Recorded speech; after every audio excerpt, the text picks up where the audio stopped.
Mio, sikap ninyo. Hindi niya hawak itong si ano, mukhang mga kababayan, kay Digong lang talaga si Ninyo. Etong mga ito, dati pa yan.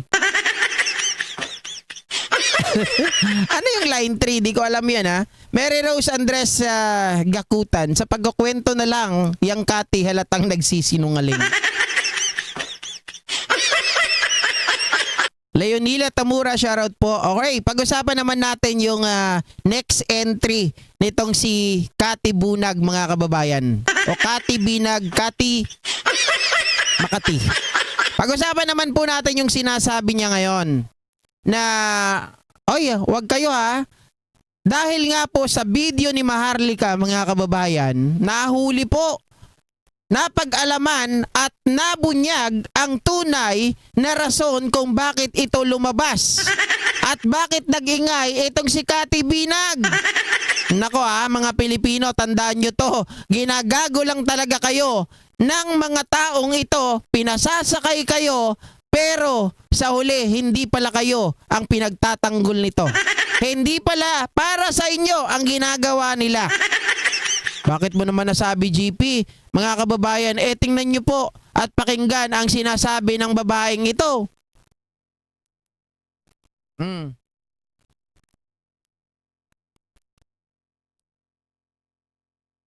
Oh, ito po yung sabi niya.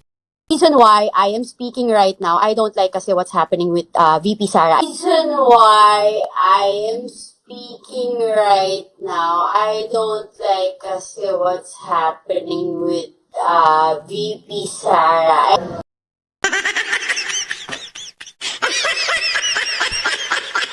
So ayan, maliwanag mga kababayan. Connecting the dots, hindi po dahil nag-aalala sila sa mga Pilipino. Diba? Itong paglabas daw di umano ni Kati Binag ay dahil sa pang-aapi daw kay BP Sara. So hindi dahil sa mga Pilipino. Dahil daw kay BP Sara. So kung titingnan nyo ang significance, mga kababayan, aba parang ang pinaguhugutan ng mga ito parang Duterte na naman. Diba?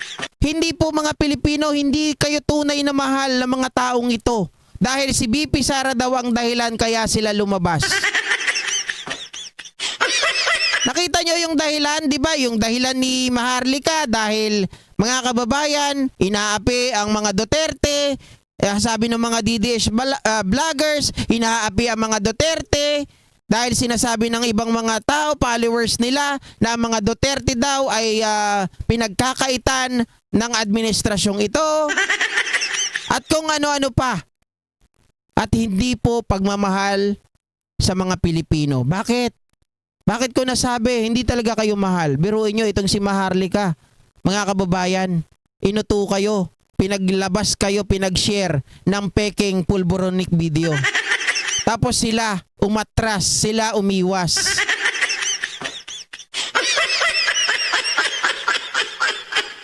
So sa paglabas na to, mayroon talaga tayo nakikita. 'Di ba? Mga kababayan, iisa ang kanilang propaganda. Parang kung sasabihin natin, isa lang ang pinanggagalingan. Ano yung pinanggagalingan? Mga kababayan, ipagtanggol ang Duterte. Hindi po ipagtanggol ang taong bayan. So, ayan, tama ka Pai Rabbit. Baka paid by BP Sara, meron naman pala napuntahan yung 125 million budget niya. Ako, naniniwala mga kababayan na may nagpopondo kung bakit lumalabas ito o lumabas ito. Bakit? Mga kababayan, isipin nyo na lang isipin nyo na lang kung mahal nito ang mga Pilipino, dapat noon pa siya nagsalita against dito sa sinasabi niyang Voltes 5. Na kung may nalalaman pala siya at sinabi niya na nakita niya, meron siyang USB, may mga video doon, may mga picture doon na nagkukukay ng Pangulo kasama po ng mga kaibigan niya, di dapat noon pa lumabas. Diba? Unang-una, isipin po ninyo, sino ba ang babaeng ito? Diba napaka-gold digger? Kung ikaw may video, kung ikaw ay may picture, dapat matagal mo na itong inilabas o baka ibinenta mo pa ito doon sa mga Marcos. Diba? Bilyon ang pwede mong kitain dito. Yun ang isipin ninyo ha. Gold digger ito. Bakit hindi niya inisip na ibenta ito? Ipagbili ito doon sa mga nasasangkot. Diba? Hindi naman siguro siya tanga. Kaya nga siya nag-escort service dahil ang kailangan niya pera, hindi buto. Diba? Kahit nga magasgas ang kanyang kipay labong, eh okay lang. Basta magkapera.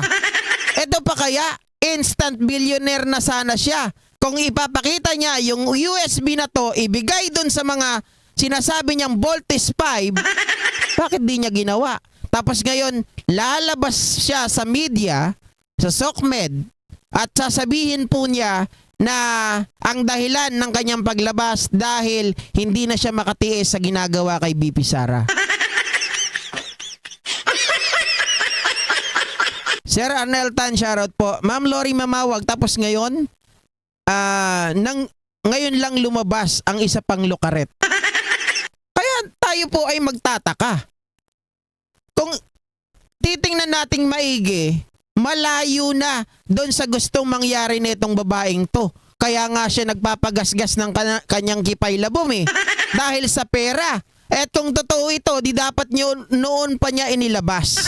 Kung ayaw naman niya ng pera, di sana pinasabog niya na ito noon. Hinantay niya pa na pasabugin siya o pasabugan siya ng pasabugan at magkaroon ng 5 anak. Maribel Ramirez, nakakawala ka ng homesick GP watching from Jeddah. Thank you so much po. Diba? Mga kababayan. So ngayon, totoo ba? Meron bang USB talaga? O baka 2 years in the making na naman? Susunod, galing-galingan nyo ha. Baka mamaya, mga kababayan, tinipid nyo na naman ang inyong ginawa. Tinipid na naman ang inyong production. Diba, Edwardson Punsalan, tama po. Bakit hindi niya i-blackmail sila PBBM at yung mga kasama niya kung totoo? Diba, hindi na siya maggagasgas sana ng kanyang gipay labom. Hindi na yan magmumukhang pangit na tahong. Simpleng-simple lang, oy. May Mr. Marcos. Eto, may video nyo ako. May mga picture dyan na sumisinghot kayo. Bayaran nyo ako para hindi ko ilabas to. Hindi na siya sana nagpapakaskas ng kanyang gipay labom. Diba? Nakakapagtaka mga kababayan. Pero ngayon, nakukuha natin ang logic bakit lumalabas ito. Eh wala na pong gustong kumuha sa kanya bilang escort service. Eh di ba tayo, darating, alam natin, pag tayo ay bata pa, tayo ay mabili pa. Kumbaga sa, mga kababayan, fresh na fresh ka pa. Pinag-aagawan. Kapag matanda ka na, wala na, hindi ka napapansinin. Siyempre yung amoy lupa ka na, tapos marami nang dumaan sa'yo, ang pipiliin ng mga yan, total mayayaman yan, kaya naman nilang bilhin, kaya nilang bayaran kung sino man, yung mas bata. At alam mo darating ka na magiging matanda ka at alam mo na darating ang panahon ng iyong tinatawag po nila, ano ang tawag nila dito? Diba? Ang iyong puhunan na tahong ay lilipas din yan. Kaya dapat sinamantala mo na nun. Eh bakit ngayon ka lang lumalabas? At teka ha, mga kababayan, kayo po, sabi niya sa kanyang statement ay inalok daw siya ni First Lady Lisa. Di ba ang mga alta, isipin po ninyo ang mga alta. At base doon sa kinukwento ko sa inyo, nung nabubuhay pa ang kuya ko na may nakakasama siyang mga artista, sinabi niya yon. Hindi niya pinangalanan, pero sinabi niya na mayroon siya mga nakakasamang artista pag sila ay tumitira. Diba? Pag sila ay tumitira po, so hindi tira ng shabu. Talagang matitindi. Hindi lang cocaine, basta lahat ata ng uri ng pinagbabawal na gamot, binanggit ng kuya ko. Ngayon mga kababayan, pag hindi ka po nila kilala, hindi ka makakapunta doon sa lugar ng pinagsisesyonan nila. Pag hindi ka rin kakilala, at kung ikaw ay sampid lang doon, hindi ka rin papapasukin. Hindi ka rin papapuntahin. Lalo pa kaya mga kababayan, na ikaw ay alokin na parang candy. Oy, halika dito, yosi tayo. May candy ka ba dyan? Hindi ganun yon. Ang sabi raw niya mga kababayan, inalok daw siya ni FL Lisa. Hey girl, do you want it? You wanna join us? Diba? Kalokohan naman yon. Hindi ka kilala ni First Lady Lisa?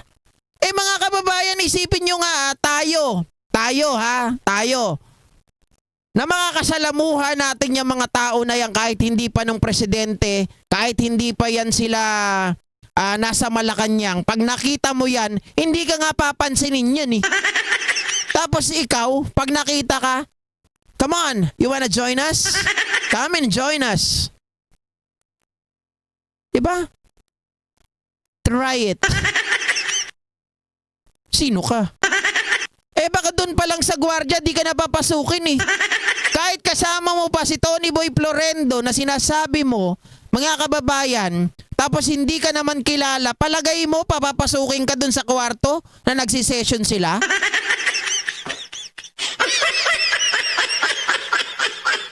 Del na Villar, baka wala na pong tumatangkilik.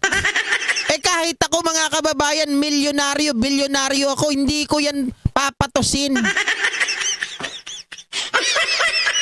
Bakit mo papatusin yan? Mabaho na. Sabi ni Orlando Senior, sobra ka namang mga asar GP. Sige, asarin mo sila. Agraraman, babae data sir. Diba, red flag talaga mga kababayan. Hindi, parang ano yun eh, kumuha sila. Diba nakita nyo naman yung actor nila dun sa Pulboronic video? Parang ganito rin yun, isa rin tanga. Piruin nyo, mga kababayan, alta yan, tapos meron na outsider, may stranger na pupunta doon, aalokin mo kaagad. Diba pag alta ka, at alam mong bawal yan at merong stranger, di ba? Itatago mo yan. Baka ang reaction mo kaagad, hoy, may ibang tao, tago nyo yan. Di ba? At syempre, natural na natural, may mga CCTV yan. May mga gwardiya yan. Hindi ka papapasukin basta. Tapos sasabihin mo, inalok ka pa? Hamag. Anak ka ng... Hamag ka ng buha ka ng ina ka. Anak ka ng... Diba? Mga kababayan, nakakapagtaka. Ano yun? Ako nga eh, pag isinasama ako ng mga kaibigan ko at sabit lang ako, nahihiya kaya ako. Hindi ako basta-basta papasok na lang. Kwarto yun, tandaan nyo, kwarto. Papasok ka doon?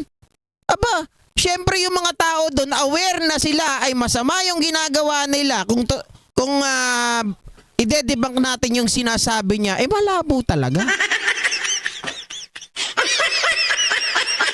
Sabi ni Ma'am Jocelyn, GP ang sakit na ng tiyan namin dito, kakatawa sa iyo. Salamat po ah. Wala nang datong yan, gusto magkapera kasi wala nang bumili sa karindere niya. Correct, Ma'am Ninita Umali. Totoo yan. 'Di ba? Wala nang parokyano na bumibili sa kanya. Kaya kailangan na ngayon ng datong. Ngayon, gamit naman niya ang mga Duterte, ang mga Marcos. Nasabi niya noon, hindi raw niya, etong si Tony Boy Florendo daw, mga kaibigan, ay hindi daw po kaibigan ni Duterte. Hindi kaibigan, nag-donate ng 75 million nung kampanya ni Duterte. Sabi ni Glory Camba, galing mo mag-analyze, boss. Thank you. At kahit nakalokohan lang yung pag-analyze ko, pero alam ko naman mga kababayan, meron yan ano, 'di ba may basis. Charlie Aguinyot, baka iba nag-alok sa kanya punta sa 'di ba? Baka naman mga kababayan, kalokohan. At saka syempre, unang-una, isasama ka doon kung kasama mo nga si Tony Boy Florendo, pupunta kayo doon, dapat briniping ka na. At prior to that, pinakilala ka na o kaya prior to that mga kababayan, inintroduce ka pa sana. Walang introduce eh. Bigla lang, hoy, come on, come and join us. Do you wanna take this? FL Lisa mga kababayan, Diyos ko. Pag nakikita nga namin yan hindi ka naman basta-basta papansinin yan kahit pa asawa ka o kabit ka ni Tony Boy Florendo. Siyempre, alam nila kung totoo yung sinasabi mo na sila ay gumagamit ng bawal na gamot, di lalo silang magiging cautious sa sarili nila. Ayaw nilang ibang tao may makakakita sa kanila. Diba? At ang tanong, kailan kaya niya nakita? Wag mong sabihin 2012 din.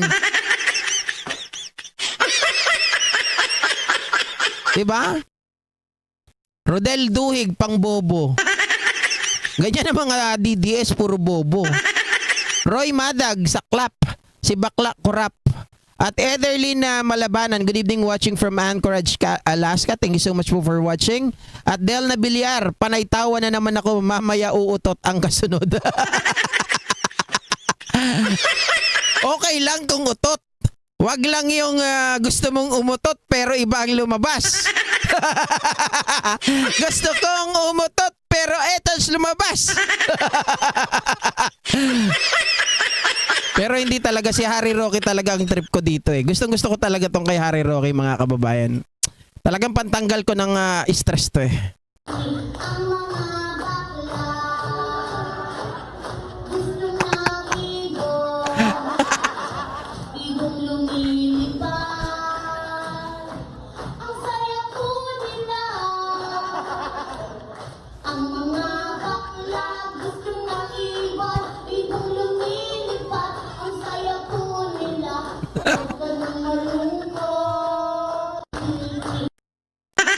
Puh, 2012 pa mga kababayan. Noong 2012, teka, anong pinaka high-end na cellphone na noong 2012?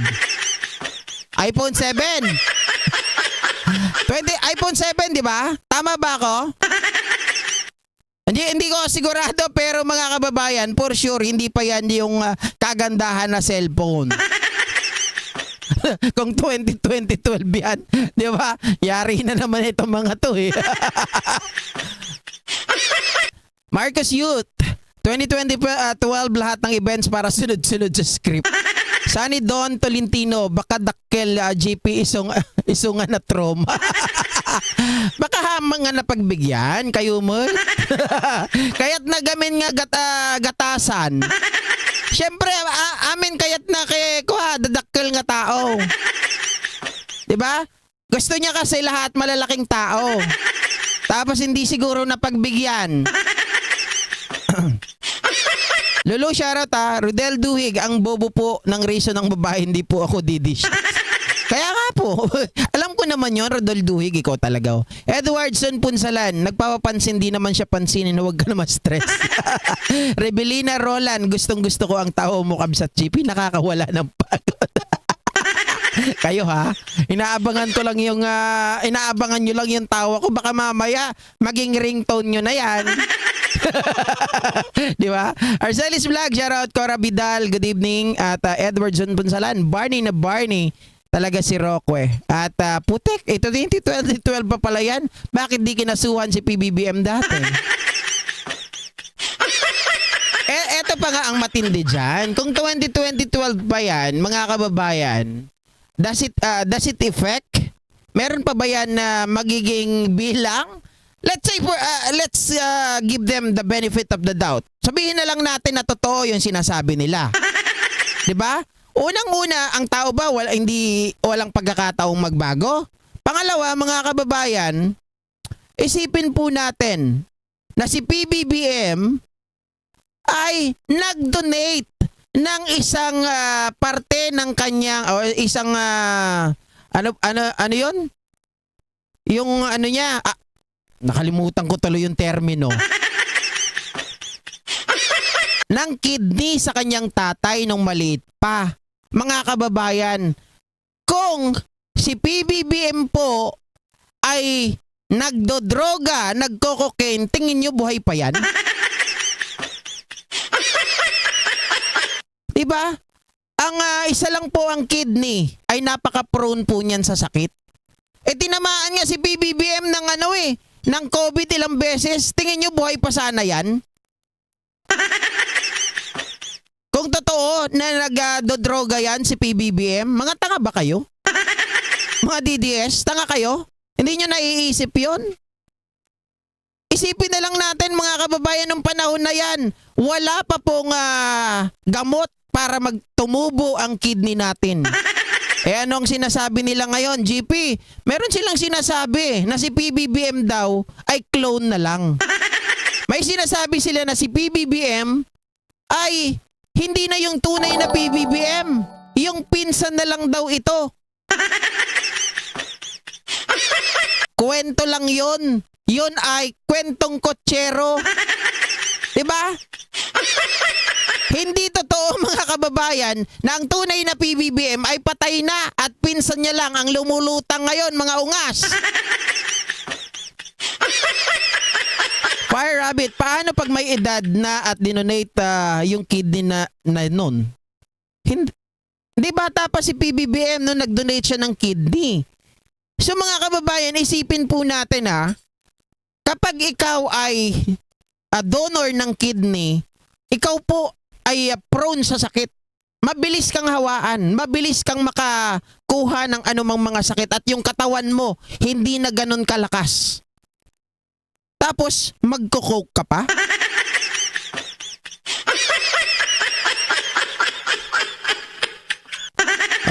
Again, wala pong dulot. Kung sasabihin nila na 2012 yan, totoo talaga yun. Meron kami mga ebidensya. Sige, sabihin nyo na lahat ng pwede nang sabihin.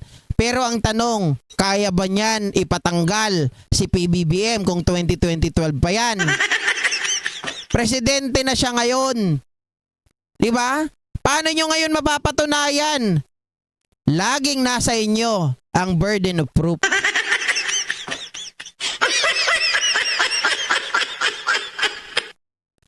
Arnel Tan, tama po, isang kidney na lang ang nagana kay PBBM. Paano siya magko-coke?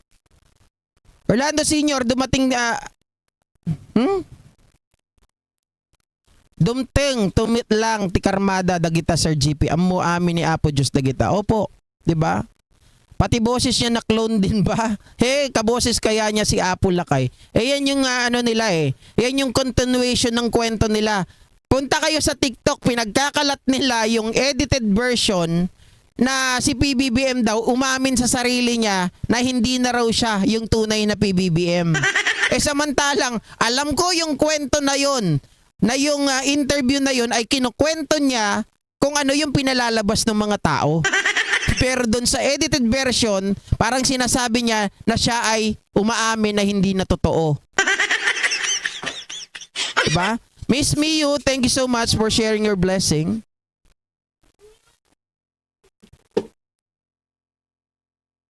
Sabi ni Twyler Wilfred, mag-ask mo ng consent at di ka naman kukunin ng doc yan kung may komplikasyon, health mo, bata. Hindi, mga kababayan, eto po nung nag-donate siya, ito isipin nyo, nung after niyang mag-donate ng kidney, so doon na papasok yung sistema ng katawan ng isang tao na magiging mahina na. Hindi na yan, kumbaga kulang na yung adaptation ng katawan mo sa mga antibodies. Magiging mahina na, magiging weak ka talaga. So ngayon, mga kababayan, 'di ba? Isipin niyo po, ikaw kaya magta-try ka pa na mag-drugs, magko-cocaine, kaya di lalo kang nanghina. 'Di ba? Alright. So hanggang dito na lamang mga kababayan, mga ka-GP. Maraming salamat po sa inyo at magkita-kita po tayo muli sa mga susunod nating mga live streaming. Ano po ang masasabi nyo bago po tayo mag-end ng live? Doon po sa mga ipinakakalat nila ngayon na minanyak daw itong si Kati Buni o Kati Binag at mga kababayan, kayo ba ay naniniwala na lahat ng mga asset nitong si Harry Roque ay nanggaling sa nakaw na yaman? Bakit ka sinabing nakaw na yaman kung ito ay tinanggap mo nung ikaw ay nasa pwesto? Yan ay may kinalaman sa graft and corruption. Diba?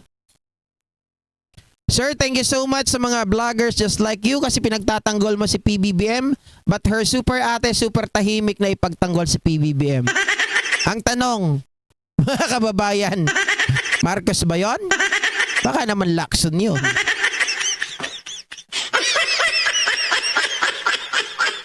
Joke lang. Di ba?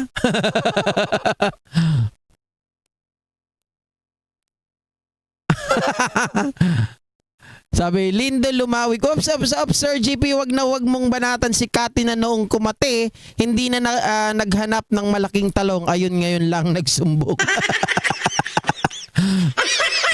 Thank you so much once again mga kababayan. Have a blessed evening po sa ating lahat. Bye-bye.